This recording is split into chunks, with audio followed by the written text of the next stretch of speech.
नमस्ते जी।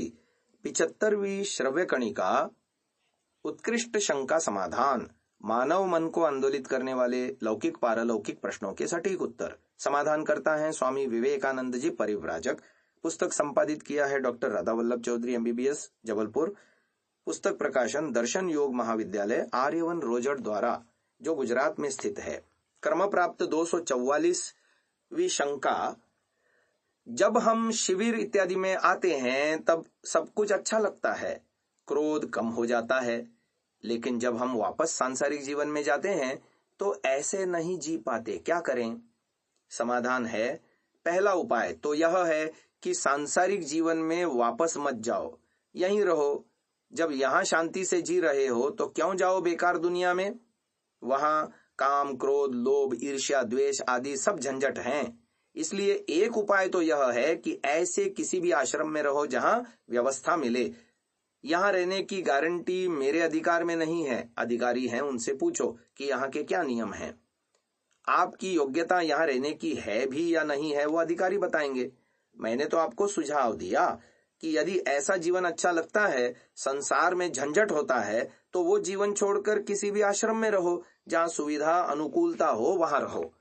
दूसरी बात, यहां से खूब तैयारी करके जाओ, खूब संकल्प करके जाओ कि हम नगर के जीवन में जिएंगे, लेकिन यह छल कपट नहीं करेंगे। फिर उसके हिसाब से वहां मेहनत करो। यहां से जब जाएंगे तो कुछ दिन तक तो आपका वो संकल्प टिकेगा और आप ठीक मेहनत कर लेंगे, शांति से जी लेंगे। कुछ महीने में आपकी बैटरी हो जाएगी डाउन, तो कुछ महीने के बाद फिर से चार्जिंग करने के लिए अगले शिविर में फिर आओ और अपनी बैटरी चार्ज करो, फिर वापस जाओ। अब तीसरा उपाय बता रहे हैं, कुछ महीने या वर्ष जब तक आपकी सांसारिक जिम्मेदारियां पूरी हो जाएं, तब तक शिविरों में आ जाकर वानप्रस्थी बनने की तैयारी करो। जब सांसारिक जिम्मेदारियां पूरी हो जाएं, वानप्रस्थी बनने की योग्यता भी बन जाए, तब वानप्रस्थी बनकर किसी आश्रम में रहना शुरू करो। इस प्रकार से 2-3 विकल्प हैं, जो आपको ठीक लगे उसे अपनाओ। अगली 245वीं शंका है, क्या किसी भी धर्म, पंथ या देवी देवता का मजाक उड़ाकर हम अपने आप को श्रेष्ठ कहलवा सकते हैं? समाधान किया, मजाक बिल्कुल नहीं उड़ाना चाहिए, पर सत्य कहने में कोई आपत्ति नहीं। अगर कोई व्यक्ति गलती कर रहा हो तो उसे गलती बताने में कोई आपत्ति नहीं। उसकी गलती यानी दोष बताएंगे, अपनी अच्छाई बताएंगे, लोगों को उस बुराई से बचाएंगे। लोगों को भटकने से बचाने के लिए अगर हम किसी का दोष बताते हैं तो कोई आपत्ति नहीं, परंतु मजाक उड़ाने के लिए खंडन करते हैं तो वो गलत है, अपराध है, ऐसा नहीं करना चाहिए। ऐसा करने से हम श्रेष्ठ नहीं कहला सकते। आगे 246वीं शंका है, हमने सुना है मुक्त आत्माएं आपस में बातें करती हैं, लेकिन वे स्थूल शरीर के बिना कैसे बातें कर सकती होंगी? इसका उत्तर है, व्यक्ति शरीर के बंधन में होने पर शरीर इंद्रियों की सहायता से सारे काम करता है। मोक्ष में ये शरीर इंद्रियां नहीं रहते। मोक्ष में प्रकृति से बने साधन नहीं होते। वहां तो ईश्वर की शक्ति का सहयोग मिलता है। ईश्वर की शक्ति से मुक्त आत्माएं सब जगह घूमती हैं, देखती हैं, सुनती हैं, बातें भी करती हैं। जो भी मुक्ति का आनंद होता है वो ईश्वर की शक्ति से भोगती हैं। मुक्त आत्मा से बात करेगी, हमसे नहीं। और हम बद्ध आत्माएं आपस में बात करेंगे, मुक्त आत्माओं से नहीं। और हम बद्ध आत्माएं आपस में बातचीत करेंगे। अगली शंका आ रही है 247वीं, रात्रि को केवल 2.5-3 घंटे नींद आती है। खाना बिस्तर ठीक है, क्या 3 घंटे की नींद काफी है? इसका समाधान कर रहे हैं, 2.5-3 घंटे की नींद तो कम है। एक स्वस्थ वयस्क व्यक्ति को कम से कम 6-7 घंटे तो अवश्य नींद लेनी चाहिए। अच्छी गहरी नींद आए इसके लिए 3 काम करें। एक तो दिन में खूब मेहनत करें, शारीरिक, बौद्धिक, मानसिक परिश्रम करें, जिससे रात को थक जाएं। आप अच्छी तरह से थक जाएंगे तो बढ़िया नींद आएगी। दूसरी बात कि चिंता, टेंशन कुछ नहीं करें, नहीं तो नींद नहीं आएगी।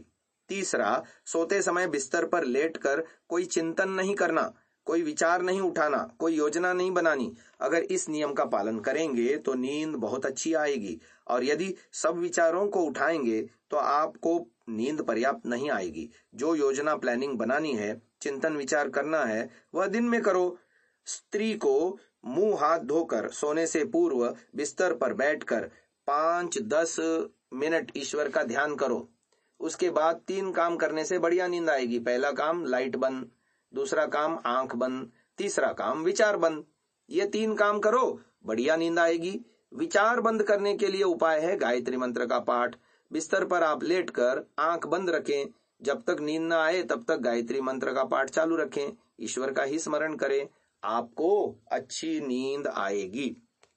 248वीं अगली शंका है, मेरा पड़ोसी प्रायः हर रोज बच्चों को भेजकर साइकिल, प्रेस, पंप, तेल, हल्दी, जीरा, कुकर आदि हमारे घर से मंगवाता है। अब मना करें तो संबंध खराब होने का डर, और झूठ बोलकर मना करें तो ईश्वर का डर, और दे दें तो अंदर मन में दुख। बताइए क्या करें? इसका समाधान कर रहे हैं। आपका पड़ोसी जो बार बार ये चीजें मांगता है, उसे 1-2 बार तो दे दो। बार बार आए तो कहो, बस भैया हमारे पास इतनी ही ताकत है, अब हम रोज रोज नहीं दे सकते, तुम अपने पैसे कमाओ और अपना खाओ। वह नाराज होता है तो होए, उसकी चिंता नहीं। हम स्वार्थी नहीं हैं, हम लोभी नहीं हैं। पड़ोसी की सहायता करनी चाहिए। जितनी शक्ति हो, जितना सामर्थ्य हो, उतनी पड़ोसी की सहायता करनी चाहिए। अब जब सामर्थ्य ही पूरा हो जाए तो साफ बोल दो कि भाई अब हम नहीं कर सकते, हमारी ताकत खत्म, अब तुम खुद कमाओ और खाओ, किसी और के पास जाओ। तुम खुद मेहनत क्यों नहीं करते? तुम्हारे भी तो हाथ हैं, हमारे 2 हाथ हैं, तुम्हारे भी 2 हाथ हैं।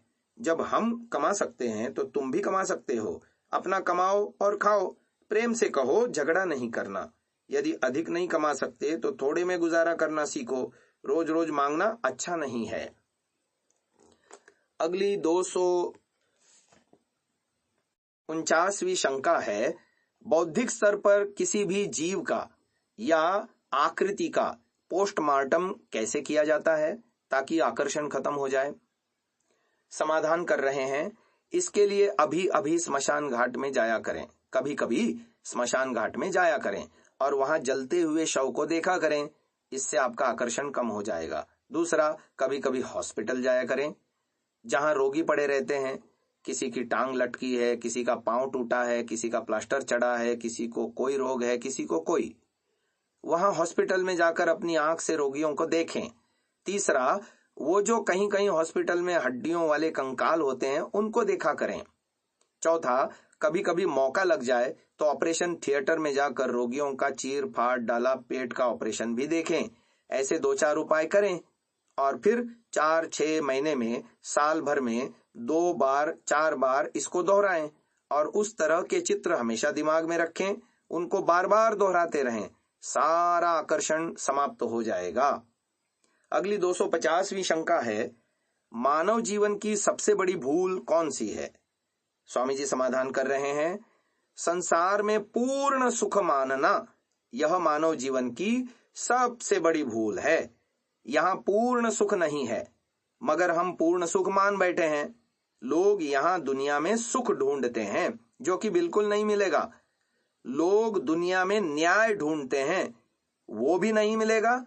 यहाँ तो कदम कदम पर अन्याय होता है, भयंकर दुख भोगने पड़ते हैं। इसीलिए सबसे बड़ी भूल यह मानना है कि संसार में सुख मिलेगा। इस बात को याद रखें और मोक्ष की तैयारी करें। हाँ, मोक्ष में अवश्य पूर्ण सुख मिलेगा। संसार में मनुष्य की सबसे बड़ी भूल है भौतिक प्राकृतिक सुखों को लक्ष्य बनाना, मोक्ष को लक्ष्य नहीं बनाना। यही हमारे दुखों का कारण है। आज की इस शंका समाधान श्रृंखला को यहीं विराम देते हैं। ओम। महानुभावों, इस सात्विक विचारधारा को जन जन तक पहुंचाने के लिए आपसे सहयोग की अपेक्षा है। पहली बार यदि आप इस चैनल पर आए हैं तो हम आपसे निवेदन करते हैं कि इसे सब्सक्राइब अवश्य करें और बेल आइकन को दबाएं, जिससे प्रत्येक वीडियो आपको निश्चिततः मिले। हमने प्रायः देखा है, अनेकों महानुभाव वीडियो तो देखते हैं परंतु चैनल को सब्सक्राइब नहीं किया हुआ है, तो हमारा उनसे भी निवेदन है कि इसको अवश्य सब्सक्राइब करें और ये वीडियो अन्य जनों तक भी साझा करें, शेयर करें। अपने बहुमूल्य विचारों से हमें कमेंट द्वारा अवश्य अवगत कराएं। प्रत्येक कमेंट को हम अवश्य ही पढ़ते हैं।